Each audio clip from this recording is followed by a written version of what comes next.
রাসূলুল্লাহ সাল্লাল্লাহু আলাইহি ওয়াসাল্লাম হচ্ছেন আমাদের জন্য একমাত্র আদর্শ, মডেল, নামুজাজ, উসওয়া, কুদওয়া, আইডল।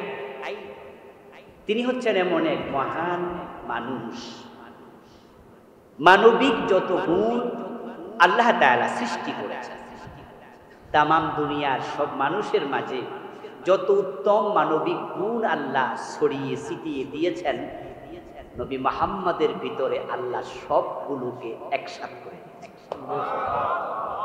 মেধা, প্রজ্ঞা, বিচক্ষণতা, বুদ্ধিমত্তা, প্রত্যুৎপন্নমতিত্ব, এক কথায় যত মানবিক গুণ থাকতে পারে, যত উত্তম বৈশিষ্ট্য থাকতে পারে, আল্লাহ আমাদের প্রিয় নবী মুহাম্মদুর রাসূলুল্লাহ সাল্লাল্লাহু আলাইহি ওয়াসাল্লামের ভিতরে সবগুলোকে একত্রিত করেছেন। সুবহানাল্লাহ।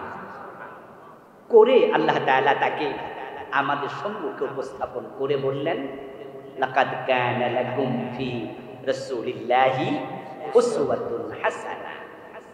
তোমাদের জন্য রাসূলুল্লাহর জীবনেই আছে সর্বোত্তম আদর্শ। প্রিয় নবীকে সামনে রেখে আল্লাহ তাআলা আমাদেরকে বললেন যে আতিউল্লাহ ওয়া আতিউর রাসূল, তোমরা আল্লাহর আনুগত্য করো এবং এই রাসূলের আনুগত্য করো। রাসূলুল্লাহ সাল্লাল্লাহু আলাইহি ওয়াসাল্লামের আনুগত্য যদি কোনো মানুষ করে, আল্লাহ তাআলা অন্য আয়াতে বলছেন, মান ইউতিউর রাসূলা ফাকাদ আতা আল্লাহ, যে ব্যক্তি রাসূলের আনুগত্য করলো সে যেন সরাসরি আল্লাহর আনুগত্য।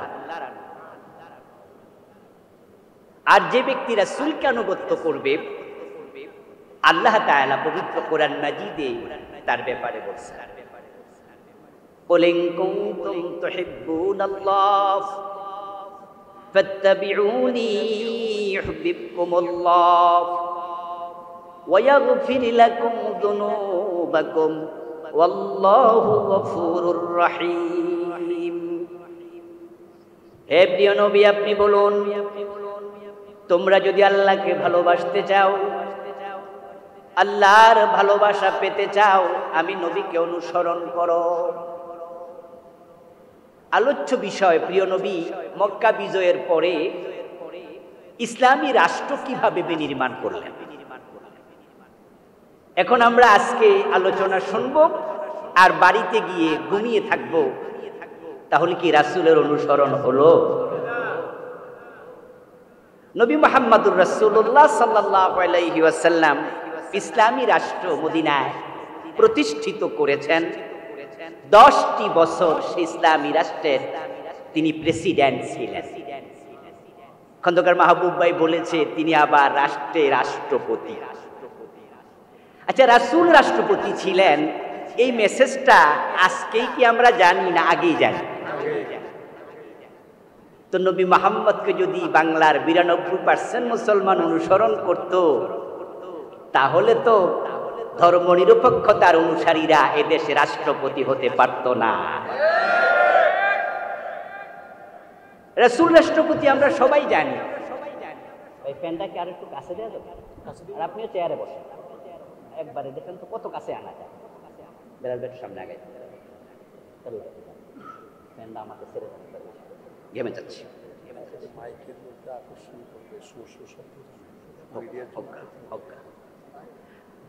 রাসূলুল্লাহ সাল্লাল্লাহু আলাইহি ওয়াসাল্লাম প্রেসিডেন্ট ছিলেন। বাংলাদেশের লোকেরা এটা আগেই জানে।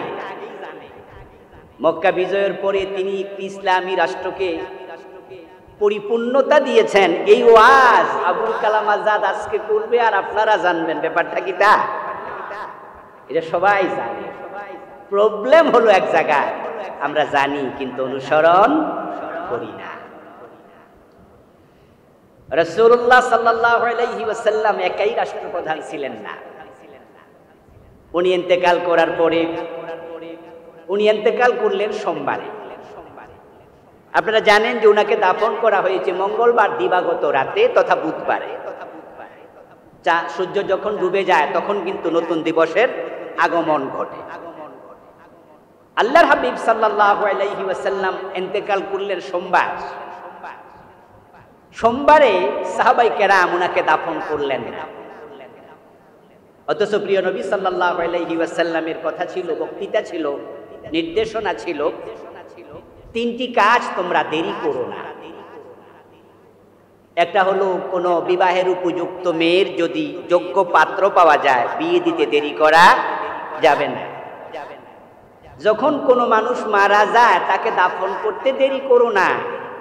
রাসূলুল্লাহ বলছেন যদি সে ভালো মানুষ হয় তাহলে তাকে তার উত্তম জায়গায় পৌঁছিয়ে দাও, আর যদি লোকটা খারাপ হয় কাঁধ থেকে বোঝা নামিয়ে দাও। দুজনে যখন ঝগড়া হয় তখন তাদের মাঝে মিলমিশ করে দিতে দেরি করো না। যে নবী সাহাবাদেরকে যেই কথা বলতেন সাহাবারা সেটাই মানত, এক চুল হেরফের করতেন না।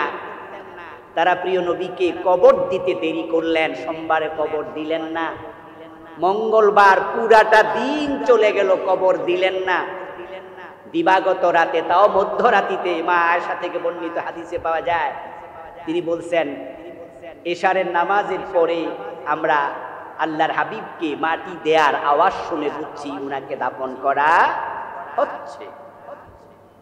সাহাবাই কেরাম রাসূলের কথা দেরি করো না কবরস্থ করতে, এটা তারা আমল করেননি। কেন? কারণ প্রিয় নবী সাল্লাল্লাহু আলাইহি ওয়াসাল্লাম ইন্তেকালের সময় উনার পরবর্তী প্রেসিডেন্ট খলিফা নির্ধারণ করে যাননি। সাহাবাই কেরামের কাছে প্রিয় নবীকে দাফন করার চেয়েও পরবর্তী খলিফা নির্ধারণ করার গুরুত্বটা বেশি ছিল। সোমবার পুরাটা দিন তারা কে পরবর্তী প্রেসিডেন্ট খলিফা হবে তা নিয়ে আলোচনা করতে করতে পুরা সোমবার শেষ হয়ে গেল।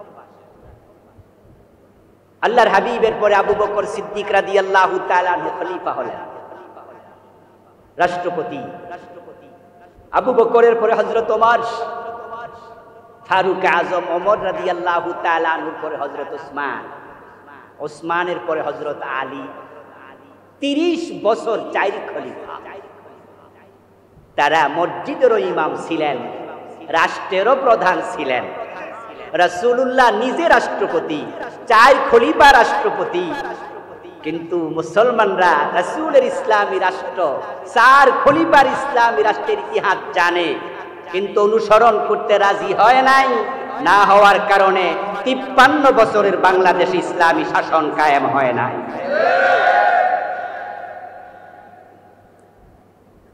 যে সাবজেক্ট আমাকে দেয়া হলো, এই সাবজেক্ট হচ্ছে প্রিয় নবীর অনুসরণের সাবজেক্ট। আমার প্রিয় ভাইরা, রাসূলুল্লাহ সাল্লাল্লাহু আলাইহি ওয়াসাল্লামকে অনুসরণ করা আমাদের জন্য নফল না ফরজ? ফরজে কিফায়া না ফরজে আইন? আল্লাহর হাবিব সাল্লাল্লাহু আলাইহি ওয়াসাল্লামকে অনুসরণ না করলে উম্মত হওয়া যাবে না। আল্লাহর জান্নাত পাওয়া এবং না পাওয়া ডিপেন্ড করবে, নির্ভর করবে রাসূলুল্লাহর আনুগত্যের উপরে। قال النبي صلى الله عليه وسلم من أحب سنتي فقد أحبني ومن أحبني كان معي في الجنة। আল্লাহর হাবিব বলছেন যে ব্যক্তি আমার সুন্নাহকে ভালোবাসে সেই মূলত আমি নবী মুহাম্মদকে ভালোবাসে, আর যে আমার সুন্নাহকে জীবনে ধারণ করে ভালোবেসে জীবন কাটাবে কানা মাই ফিল জান্নাহ, সে আমি নবীর সাথে আল্লাহর জান্নাতে ঢুকবে। আমরা তো আল্লাহর জান্নাতে সবাই যেতে চাই, ঠিক না? এই যে আয়োজন আল্লাহর জান্নাত পাওয়ার জন্য। আল্লাহর জান্নাতে যেতে হলে প্রিয় নবীকে অনুসরণ করা আবশ্যক, এটা ফরজ। قال النبي صلى الله عليه وسلم كل امتي يدخلون الجنة। প্রিয় নবীজি বলেন আমার সব উম্মত জান্নাতে যাবে, ইল্লা মান আবা, তবে যে অস্বীকারী সে জান্নাত পাবে না। কিলা মান আবা ইয়া রাসূলুল্লাহ, প্রশ্ন করা হলো আল্লাহর নবী অস্বীকার কে করলো? কোন উম্মত অস্বীকারী? রাসূলুল্লাহ জবাব দেন, মান আতাআনি দাখালাল জান্নাতা ওয়া মান আসানি ফাকাদ আবা। যে আমি নবী মুহাম্মদকে অনুসরণ করবে সেই হবে জান্নাতি, যে আমাকে অনুসরণ করবে না সে অস্বীকারী, তার কপালে জান্নাত নেই। রাসূল সাল্লাল্লাহু আলাইহি ওয়াসাল্লামকে অনুসরণ করার উপরে আপনার আমার জান্নাত নির্ভর। অনুসরণ করবেন জান্নাত, অনুসরণ করবেন না জান্নাত মিলবে না। দাবি করলেই হবে না আমি উম্মত, দাবি করলেই হবে না আমি আহলে সুন্নাত ওয়াল জামাতের লোক, দাবি করলেই হবে না আমি আশিকে রাসূল, দাবি করলেই হবে না আমি সুন্নি। এগুলো দাবি করার বিষয় নয়, রাসূলকে অনুসরণ করে বাস্তব জীবনে এগুলো দেখানোর বিষয়। এজন্য প্রিয় নবী বলছে, মান আহাব্বা সুন্নতি ফাকাদ আহাব্বা। রাসূলকে মানতে হবে, অনুসরণ করতে হবে। মনে মনে কেউ কেউ আবার ভাববেন, যাক তাহলে তো আমি রাসূলের সাথে জান্নাতে যাওয়ার মোটামুটি একটা ব্যবস্থা হইছে, কারণ আমি তো দাড়ি রাখছি। রাসূলের দাড়ি ছিল, আমারও দাড়ি আছে। রাসূল টুপি মাথায় দিতেন, আমিও টুপি মাথায় দিই। রাসূল সাল্লাল্লাহু আলাইহি সাল্লাম ডান পা দিয়ে মসজিদে ঢুকতেন, আমিও তো ঢুকি। উনি বুকে হাত বাঁধতেন অথবা নাভির নিচে, আমিও তো বাঁধি নামাজে। তো সুন্নাত তো আমার ভিতরে আছে, পাঞ্জাবি, টুপি, পাগড়ি, পায়জামা, অনেক সুন্নাহ আমি মানি। তাহলে তো রাসূলের সাথে জান্নাতে আমি ঢুকবো, আপনি ভাবতে পারেন। প্রিয় ভাই, হ্যাঁ, যদি আপনার জীবনে রাসূলুল্লাহ সুন্নাহ পাওয়া যায়, আপনি সত্যিকার অর্থেই আহলে সুন্নাহ হন, তাহলে আপনাকে রাসূল বলছে কানা মাই ফিল জান্নাহ, সে জান্নাতে ঢুকবে, কোনো সন্দেহ নাই।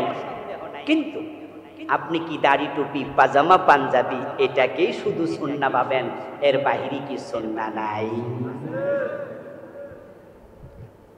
সুন্নাহ কি জীবনে খণ্ডিত হবে নাকি পুরা জীবনে? রাসূল সাল্লাল্লাহু আলাইহি ওয়াসাল্লামকে অনুসরণ করতে হবে জীবনের সব জায়গায়, বটম থেকে টপ পর্যন্ত, ব্যক্তি জীবন থেকে আন্তর্জাতিক বলয় পর্যন্ত, পাকঘর থেকে সংসদ পর্যন্ত আমরা থাকবো যেখানে রাসূলের অনুসরণ থাকা লাগবে।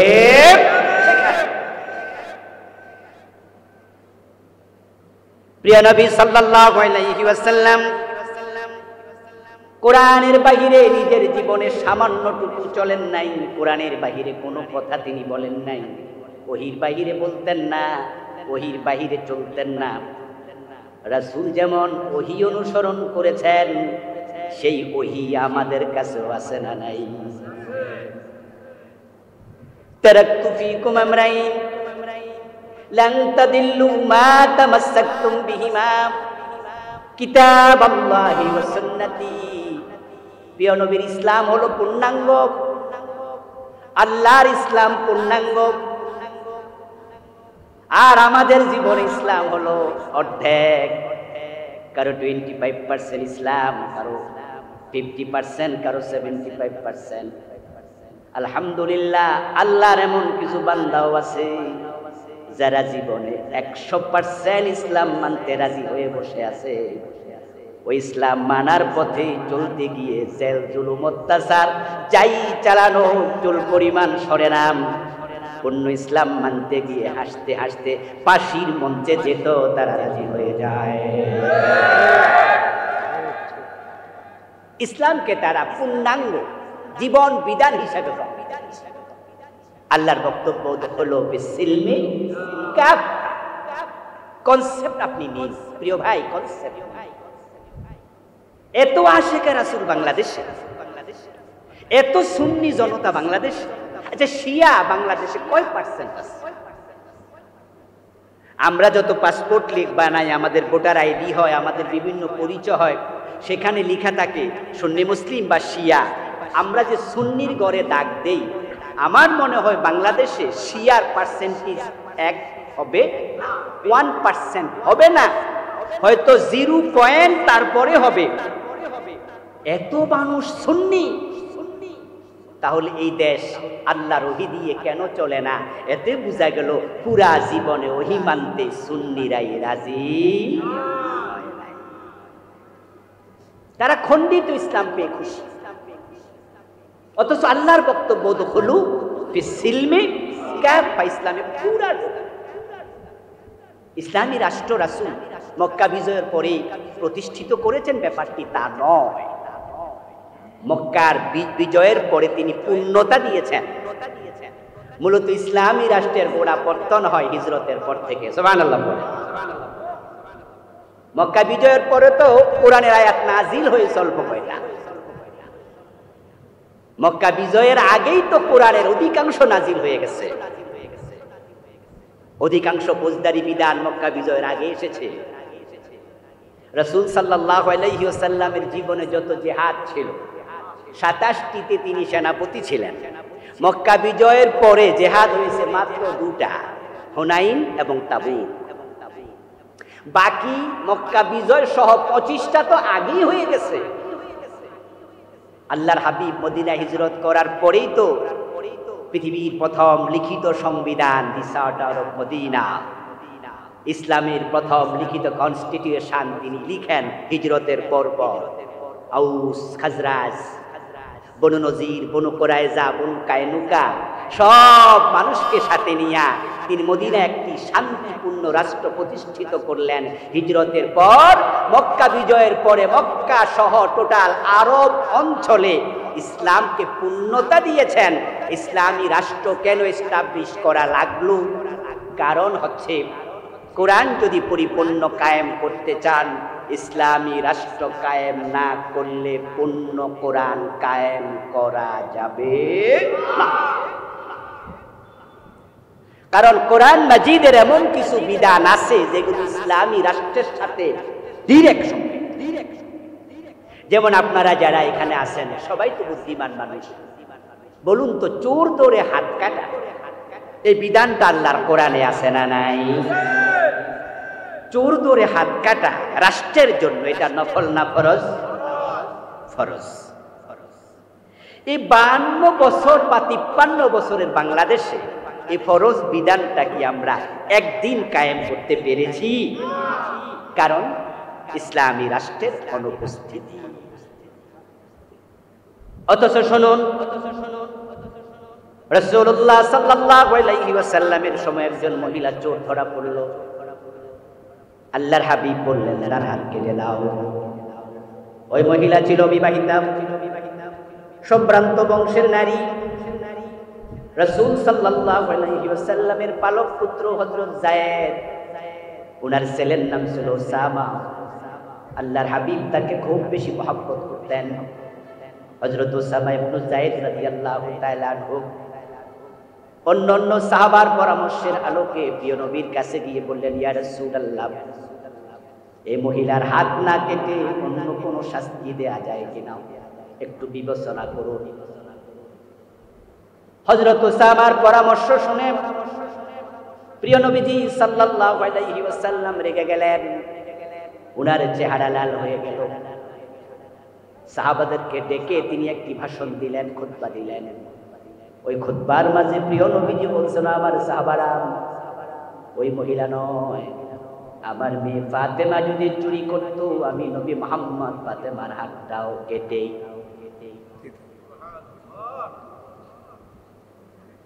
লাওয়ান্না ফাতেমাতা বিনতা মুহাম্মাদিন সারাকাত আন্না মুহাম্মাদান লা ইয়াকতাউ ইয়াদাহা।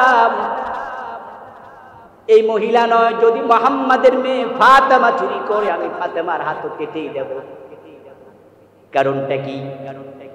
কারণ হলো চোর ধরে হাত কাটার বিধানটা দিয়েছেন কে? আল্লাহর বিধান মানা আমাদের জন্য নফল না ফরজ? আল্লাহর বিধান না মানলে আখিরাতে জবাবদিহিতার সম্ভাবনা আছে না নাই?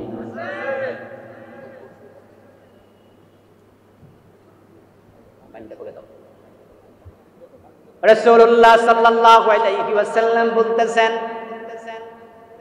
আমি আমার মেয়ের হাত কেটে দেব। এবার ও সুন্নি মুসলমান বাংলাদেশের, আপনাদের কাছে আমি প্রশ্ন রাখি, 53 বছরের বাংলাদেশে আপনারা সুরের একদিনও হাত কাটলেন না। যদি আমার নবী বেঁচে থাকতেন তিনি আপনাদের মতো থাকতেন না, চোরের হাত কাটতেন। তো সেই সুন্নাহর অনুসরণের ব্যাপারে আখিরাতে রাসূলের সামনে কি জবাব দেবেন একটু চিন্তা করা দরকার আছে না নাই?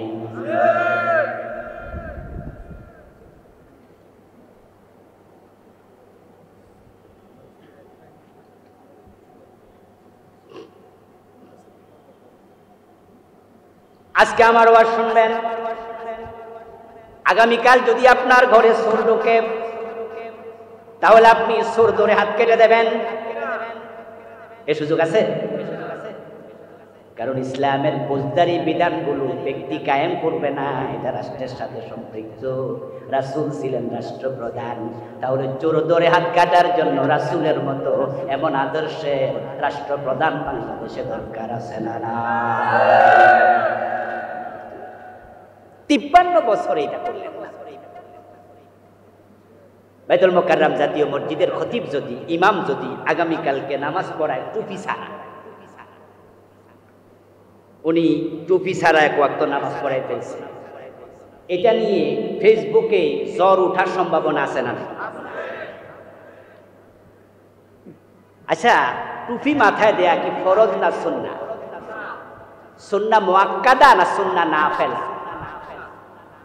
এই যে আমি টুপি খুলছি, গুনাহ হয়ে গেছে? এর মানে হচ্ছে এটা এমন একটা সুন্নাহ যেটা দিলে সওয়াব আছে, না দিলে কোনো গুনাহ নাই। কিন্তু সুর ধরে হাত কাটা সুন্নত না ফরজ? ফরজে কিফায়া না ফরজে আইন? 53 বছর সুর ধরে হাত কাটলো না, এই নিয়ে সুন্নি মুসলমানরা ফেসবুকে জ্বর তুলছে কয়দিন। আজীব মুসলমান, আজীব ইসলাম, আজীব কনসেপশন। ফারুক আজম ওমর রাদিয়াল্লাহু তাআলা আনহুর সন্তান আবু শাহামা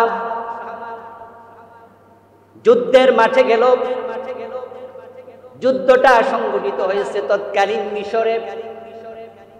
ওখানে আমর ইবনুল আস রাদিয়াল্লাহু তাআলা আনহু যুদ্ধের ময়দানে, যুদ্ধ চলাকালে পিপাসা লাগলো, পানি পান করার জন্য তাঁবুর ভিতরে গেলেন হযরত আবু শাহামা। গিয়ে দেখেন একটা মশকের মাঝে খেজুর ভিজানো।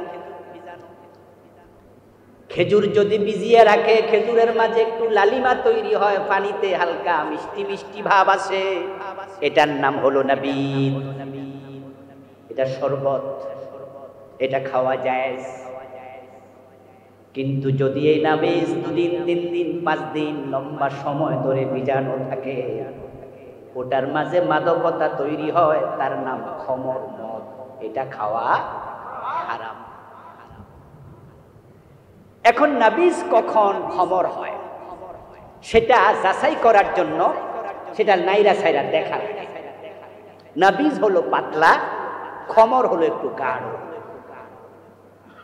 নাবিজের গায়ের মাঝে ফেনা থাকে না, খমরের গায়ের মাঝে ফেনা তৈরি হয়। যখন নাবিজ ভিজায়া রাখে হাত্তা কালা ওয়াশতাদ্দা ফাসারা খামরা শারবুহু হারাম ওয়ালাউ কানা। যখন জোশ আসে, ফেনা তৈরি হয়, গাঢ় হয়ে যায়, তার মাঝে মাদকতা তৈরি হয়, তখন তা পান করা হারাম, 1 ফোঁটাও পান করা যাবে না। আবু শাহামা পিপাসিত হয়ে তাঁবুতে ঢুকে ওই নাড়া সারা দেবেন, একটু দেখবেন সে সময় কম, যুদ্ধ চলছে তো, তাই নবীজ মনে করে তাড়াহুড়া করে ডকডক করে পান করে। মদ পান করার পরে নবীজ তো না, এটা খমর হয়ে গিয়েছে, তিনি টের পান নাই। কিন্তু মদের ক্রিয়া উনি মাতলামি শুরু করে দিলেন। যখন তিনি মাতলামি করলেন, সতীর্থরা দেখলো, ইন্না লিল্লাহ ইন্না লিল্লাহ, ওমরের ছেলে যুদ্ধের ময়দানে মদ পান করে মাতলামি করে, কাজটাকে সমালোচনা শুরু।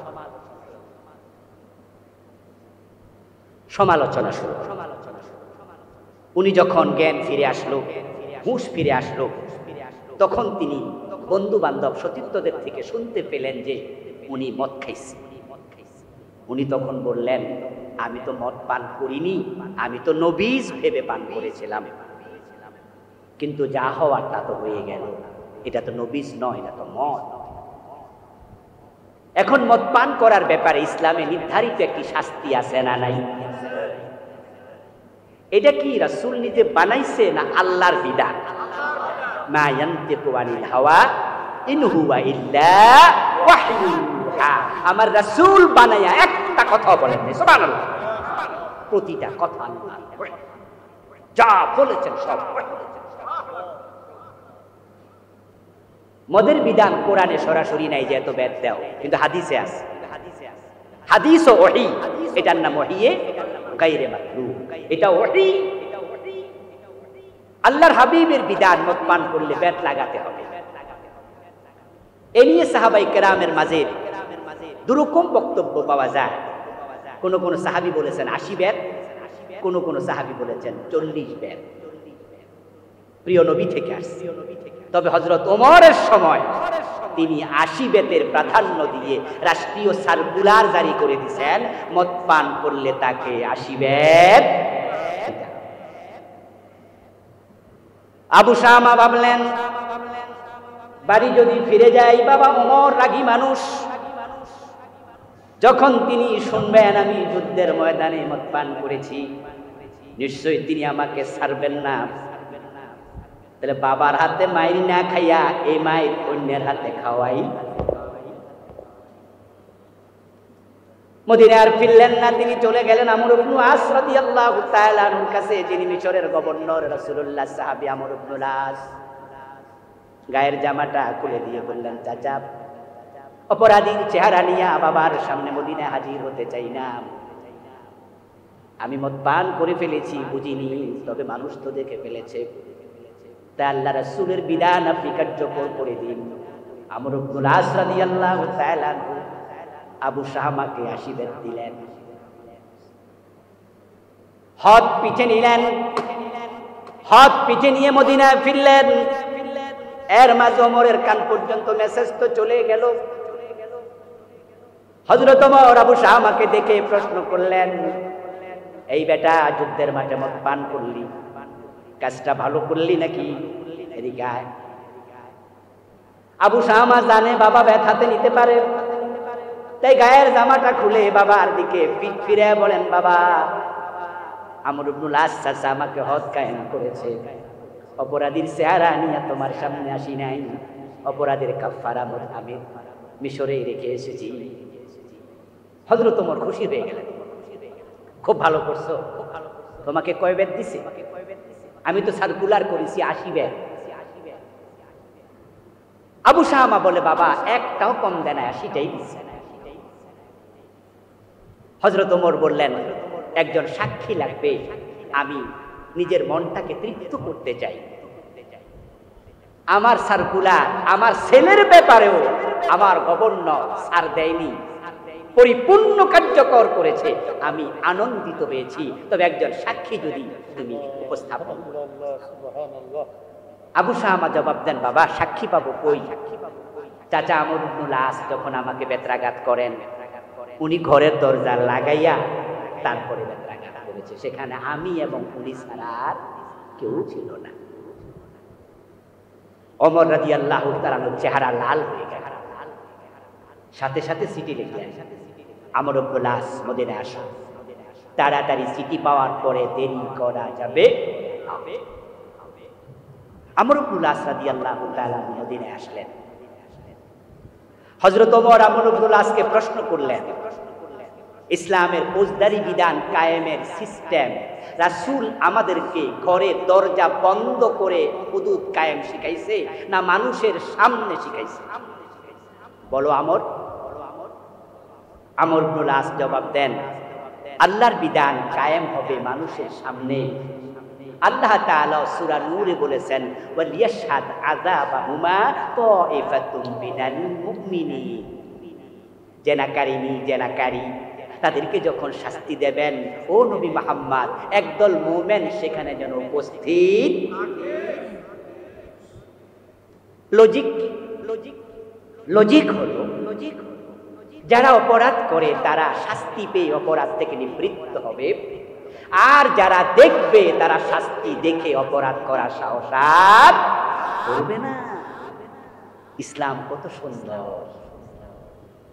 তাহলে আমর ইবনুল আস, তুমি যদি এটা জানো, তাহলে আমার ছেলেকে 80 বেত দেওয়ার সময় ঘরের দরজা বন্ধ কেন করেছ সে জবাব দিতে হবে। আমার রাসূলের সিস্টেম তুমি চেঞ্জ কেন করলে? আমর ইবনুল আস রাদিয়াল্লাহু তাআলা আনহু জবাব দেন, আমিরুল মুমিনিন, আপনার ছেলে আবু শামা ছাড়া আজ পর্যন্ত আমি যত লোকের পিঠে বেত্রাঘাত করেছি, যত হুদুদ আমি কায়েম করেছি, আমি সব প্রকাশ্যে করেছি, ঘরের দরজা বন্ধ করে করি নাই। কিন্তু যখন আবু শামাকে বেত্রাঘাত করার জন্য আমি চাবুক হাতে নেব, তখন আমার চোখে আপনার এই চেহারা ভেসে উঠেছে। হায়রে আমিরুল মুমিনিনের ছেলে, মানুষের সামনে পিটাইলে হযরত ওমরের আত্মসম্মান নষ্ট হবে। আপনার ছেলেকে যদি আমি পিটাই মানুষের সামনে, আপনার পার্সোনালিটিতে লাগতে পারে। এই জন্য আমি ভাবলাম যে 80 বেত দেয়া না জরুরি। আপনার ইজ্জতের দিকে তাকাইয়া আমি ঘরের দরজা বন্ধ করে আল্লাহর কসম একটাও কম দেই নাই, 80টাই দিছি। হযরত ওমর বললেন, অপরাধীর পিতৃ পরিচয় থাকে না। আল্লাহর নবীর সুন্নাহর মাঝে সামান্য হেরফের, এটা সহ্য করা হবে না, তোমার বিচার বাতিল, আবার 80 বেত দিতে হবে। আবু শামাকে আবারও 80 বেত দেওয়া। কবি নজরুল চমৎকার ভাবে বলেছিলেন, মদ্যপানের অপরাধী প্রিয় পুত্রকে নিজ করে মেরেছ তোররা, মরেছে পুত্র তোমারই চোখের পরে। এই বেত্রাঘাতের পরে আবু শামা আর বেশি দিন বেঁচে থাকেননি। কোন কোন ঐতিহাসিক বলেছেন 15 দিন বেঁচে ছিলেন, কেউ কেউ 1 মাসের কথা বলেছেন, কেউ আরো কম বেশি বলেছেন।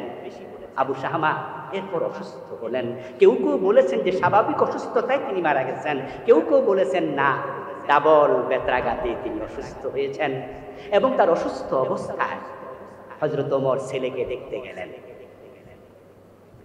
আবু শামাকে দেখতে গিয়ে কপালে চুমু দিয়ে বললেন, ইয়া বুনাইয়া কাইফা আলাইতা, হে আমার কলিজার টুকরা ছেলে, কেমন আছো? তখন আবু শামা জবাব দেন, ইয়া আবাতি তাকতুলুনি, বাবা, আমার প্রিয় বাবা, আপনি জিজ্ঞাসা করছেন আমি কেমন আছি, অথচ আপনি তো আমাকে বাইরাইয়া পিটাইয়া আপনি আমাকে মেরে দিয়েছেন। ওমর জবাব দেয়, ইযা লাকাইতা রাব্বাকা ফাখবিরহু ইন্না উমারা ক্বাদ আকামানিল হাদ্দা। ও আমার কলিজার টুকরা আবু শামা, যদি তুমি অসুস্থতায় মরে যাও, আল্লাহর সাক্ষাৎ হলে আল্লাহর কাছে জানাইয়া দিও, শরীয়তের বিধানের ব্যাপারে আমার বাবা ওমর আমাকেও সামান্য ছাড় দেয় নাই। এবার আপনাদের কাছে আমার প্রশ্ন, বাংলাদেশে মাদক আছে না নাই? আচ্ছা, 80 বেতের আইন এই 53 বছরে কয়দিন কায়েম করছেন? ইমাম সাহেবের মাথায় টুপি নাই, সমালোচনার জ্বর উঠে যাবে ফেসবুকে। এই টুপি মাথায় না দিলে নামাজ ক্ষতি হয় না, নামাজের কিচ্ছু হয় না, গুনাহ হয় না। হ্যাঁ, টুপির গুরুত্ব আছে, আমরা টুপির গুরুত্বকে ছোট করছি না, টুপি সুন্নাহ, কিন্তু না দিলে কি নামাজ বাতিল হবে? এটা কি ফরজ? এটা কি ওয়াজিব? কিন্তু এই সুন্নাহ যখন আমি মাথায় দেব না, আমাকে নিয়ে সমালোচনা হবে। যেমন আজকের মাহফিলে যদি আমি সারাক্ষণ টুপি খুলে ওয়াজ করতাম, ফেসবুকে ছবি দিয়ে কালকে লেখা শুরু হইতো যে উনি কি ওয়াজ করলো, সুন্নাহই মানে না, অথচ এটা নফল, এটা নিয়ে জ্বর ওঠে। মদ পান করলে 80 বেত দেয়া, আর এত শক্ত বিধান 53 বছর বাংলাদেশে চলছে না, তা নিয়ে ফেসবুকে জ্বর ওঠে না। এতে বোঝা গেল ইসলামের কনসেপ্ট আমরা বুঝতে পারি। অথচ রাসূলুল্লাহ সাল্লাল্লাহু আলাইহি ওয়াসাল্লামের পৃথিবীতে আগমনের লক্ষ্যই ছিল ইসলামের বিজয়। মক্কা বিজয়ের মাধ্যমে প্রিয় নবী দ্বীনের বিজয় করলেন। তাবুক বিজয়ের মাধ্যমে তামাম পৃথিবীর অর্ধেক পর্যন্ত ইসলাম পৌঁছে গেল। আপনারা জানেন যে তাবুকের যুদ্ধ হয়েছিল রোমক সম্রাটের সাথে। তৎকালীন পৃথিবীর সবচেয়ে ক্ষমতাধর দুটা শক্তি, একটা ছিল রোম আর একটা ছিল পারস্য। রোমকরা তাবুকের যুদ্ধে আসতে সাহসী করেনি। হযরত ওমর রাদিয়াল্লাহু তাআলা আনহুর সময় এই পারস্য এবং রোম সবটা বিজয়ী হয়েছে। প্রিয় নবীর সে বিজয়ের সূচনা করেছেন। আমার রাসূল ইসলামের বিজয় করে গেলেন এবং তিনি চমৎকার ভাবে বললেন, ইন্নাল ইসলাম ইয়ালু লা ইউলা। ইসলাম এসেছে বিজয়ী হওয়ার জন্য, ইসলাম পরাজিত হতে আসে নাই। আল ইসলামু ইয়ালু লা ইউলা, কালিমাতুল্লাহ রিয়াল উলিয়া। ইসলাম আসছে বিজয়ী হওয়ার জন্য, ইসলাম পরাজিত হতে আসেনি। আমার আলোচনা যারা শুনছেন দয়া করে প্রত্যেকটা ভাই যদি বুঝেন আপনি জবাব দেন, ভুল হইল অসুবিধা নাই, মুখটা একটু কাজে লাগান। 53 বছর ধরে বাংলাদেশে 92% মুসলমান আমরা বসবাস করছি। বলুন তো এই 53 বছরের বাংলাদেশে ইসলাম কি বিজয়ী অবস্থায় আছে না পরাজিত? এদেশের সংসদে ইসলাম নাই, গণভবনে ইসলাম নাই, বঙ্গভবনে ইসলাম নাই, সচিবালয় ইসলাম নাই, মন্ত্রণালয় ইসলাম নাই, শিক্ষা ব্যবস্থা ইসলাম নাই, সংস্কৃতিতে ইসলাম নাই, অথচ ইসলাম সব জায়গায় থাকা লাগবে, ঠিক কিনা?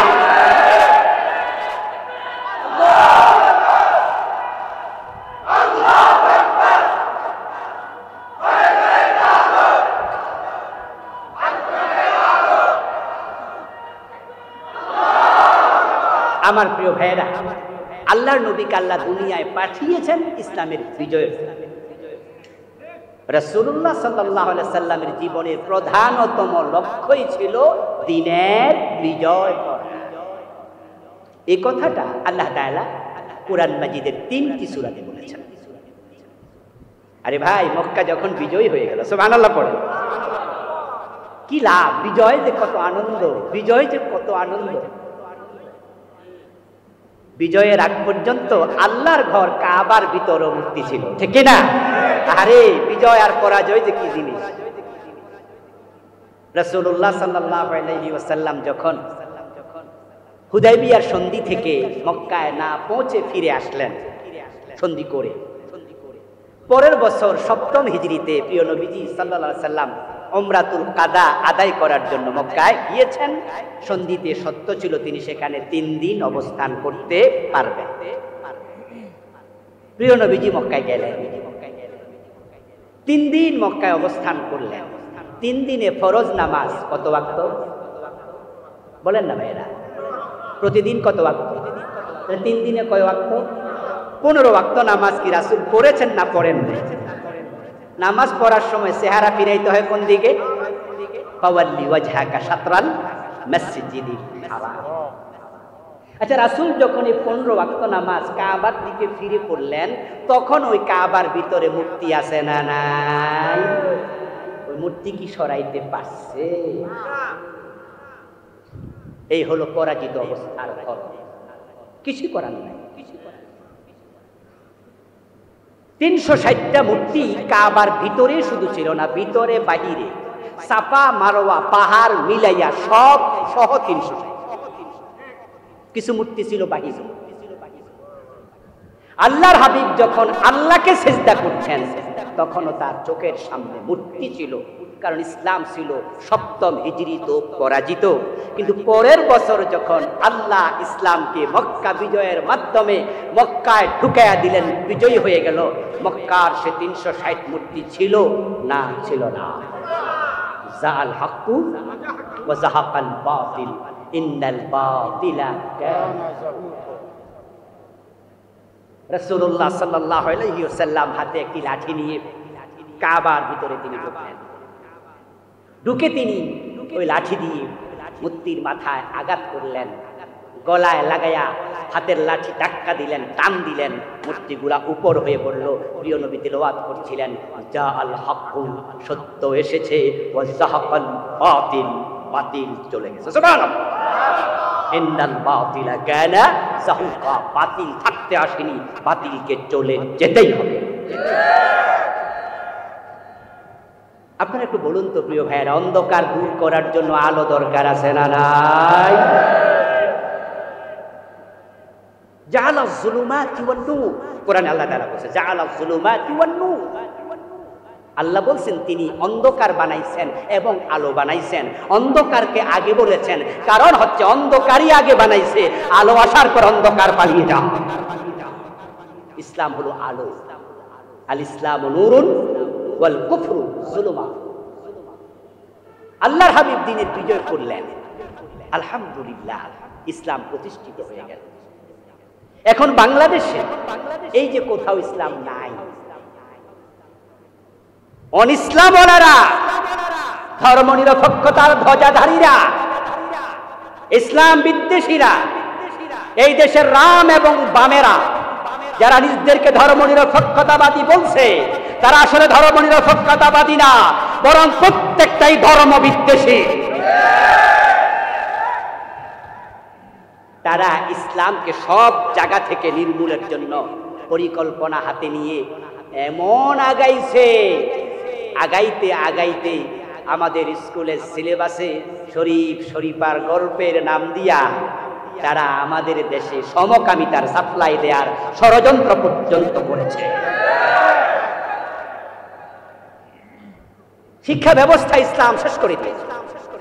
শিক্ষা ব্যবস্থা, নতুন গভর্নমেন্ট, বর্তমান অন্তর্বর্তীকালীন সরকার আসলে আপনারা দেখেছেন, এসেই তারা আগের শিক্ষা কারিকুলামকে স্থগিত, পরিবর্তন শুরু করে দিয়েছে।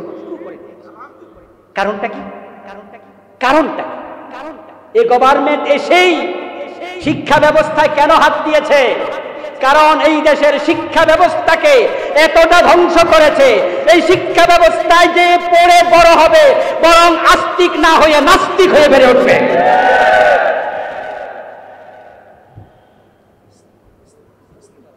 প্রিয় ভাই, কথা বলতে গেলে ভুলা যায় আর বলেছি শুরুতেই যে আগের ফ্লেভার দিতে পারবো না, আমরা আলোচনাও কম করব। আমরা কনসেপ্ট নিয়ে বাড়ি যেতে চাই। ওদখুলু ফিস-সিলমে কাফা। আচ্ছা, এই অর্ডারটা কি আমার না আল্লাহ? আমরা কি বানাইয়া বলছি? তাহলে আপনি ইসলামকে অর্ধেক ঢুকলেন। আপনি বলছেন যে আমি কোরআন মানি, তবে কোরআনেও সামান্য সামান্য ঝামেলা আছে, বেশি নাই, নাউজুবিল্লাহ। আর সহিহ হাদিসগুলা মানি। বক্তা বক্তৃতা দিচ্ছে একজন নেতা, যে উনি বলছেন উনি সহিহ হাদিসগুলো মানেন, হাদিসে নাকি ঝামেলা আছে। আচ্ছা, হাদিসে ঝামেলা আছে, মাউদু আছে, জয়ীফ আছে, কোরআনেও নাকি সামান্য আছে, আস্তাগফিরুল্লাহ। অথচ লা রাইবা, কোরআনে কোনো সন্দেহ। আচ্ছা, হয়তো উনি ভুলে বলেছে, মাফ করে দিন, স্লিপ অফ টাইম। কিন্তু আমার বিনয়ের সাথে উনার কাছে এবং এই চিন্তা যারা লালন করছেন পুরা জাতির মাঝে, সবার কাছে আমার একটা প্রশ্ন, সহিহ হাদিস যদি মানেন, চোর ধরে হাত কারো, ডাকাত ধরে শুলে দাও, মদ পান করলে 80 বেত লাগাও, জেনা করলে পাথর মারো, কোরআন এবং সহিহ হাদিস এগুলো আছে না নাই? সহিহ হাদিস মানলে 53 বছরে এগুলো কই? আসলে আমরা সুবিধা, আমরা ইসলাম মানি ততক্ষণ সুবিধা আছে। মসজিদে ঢুকবেন ডান পা দিয়ে, কারো আপত্তি নেই। বাম পা দিয়ে বের হবেন, কারো আপত্তি নেই। ইসলাম আপনি মানছেন আংশিক, টুপিদারি পাজামা পাঞ্জাবি কোন ইসলামকে প্রতিষ্ঠিত করেছেন।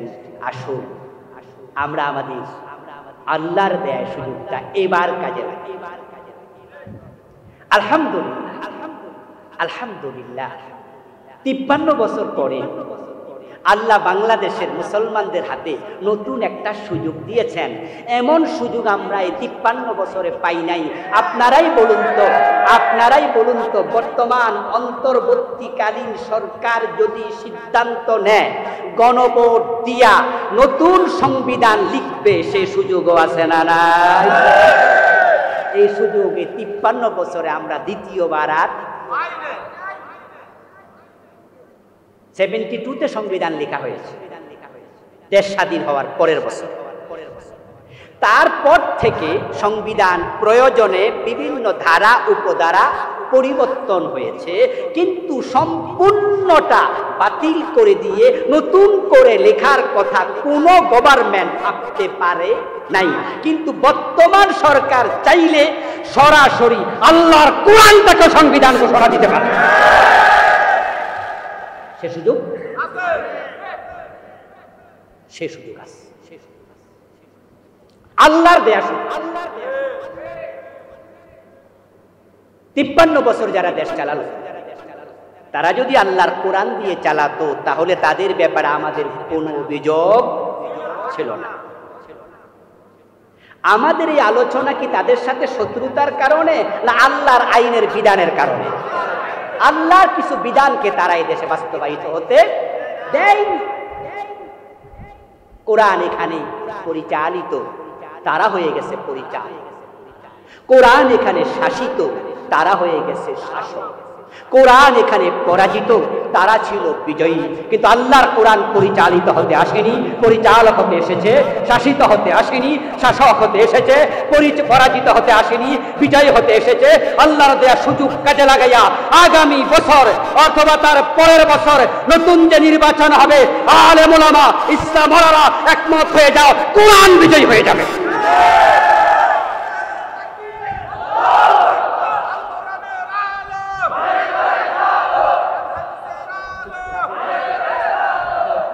আমার প্রিয় ভাই, আমার ভাইয়েরা, আচ্ছা কোরআন মাজিদকে বিজয়ী করলে লাভ না লস? আচ্ছা কার কার লস আছে হাত তোলা দেন। আমি আবার বলছি, একটু বুঝবেন। কোরআন যদি এই দেশে বিজয়ী হয়ে যায়, লাভ না লস? এখানে আমাদের কারো লস আছে? আচ্ছা যদি লস না থাকে তাহলে বিজয়ের ব্যাপারে আপনি ভূমিকা কেন রাখেন? আচ্ছা আপনারা একটু বলুন, কোরআন যদি দেশে কায়েম হয়, রাষ্ট্রীয় সম্পদ কি লুট হবে না আমানত হেফাজত হবে? চুরি ডাকাতি চলবে না বন্ধ হবে? অনাচার ব্যভিচার চলবে না বন্ধ হবে? রাতের আধারে গভীর রজনীতে সুন্দরী নারী তার গলায় স্বর্ণের নেকলেস পরে বাবার বাড়ি থেকে শ্বশুর বাড়ি একা একা যাবে, রাস্তায় আল্লাহ ছাড়া কারো অন্তরে আর অন্য কোনো ভয় থাকবে? আল্লাহর বিধান এত চমৎকার। আপনার লক্ষ টাকা আপনার মানি ব্যাগে, আপনার হাতে থাকবে, বুক পকেটে, মানুষ দেখবে 1000 টাকার নোট আপনার, ভয় থাকবে না। অফিসে যাওয়ার পরে কেউ আপনার ফাইল আটকাইয়া ঘুষ চাইবে না। আপনাকে সুদ দেয়া লাগবে না। ইসলামী রাষ্ট্র, কল্যাণ রাষ্ট্র প্রতিষ্ঠা যখন করবে, কর্জে হাসানার সিস্টেম চালু হয়ে যাবে।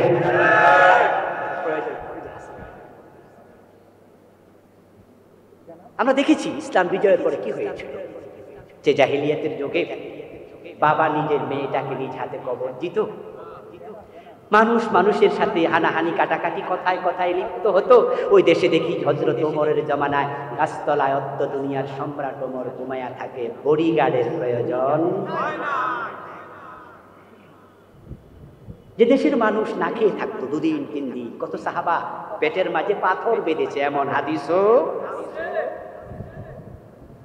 কিন্তু ওমর ফারুকের জামানায় আমরা দেখেছি জাকাত বিভাগের কর্মচারী কাদের মাঝে জাকাতের টাকা নিয়ে হাঁটে, জাকাত খাওয়ার লোক।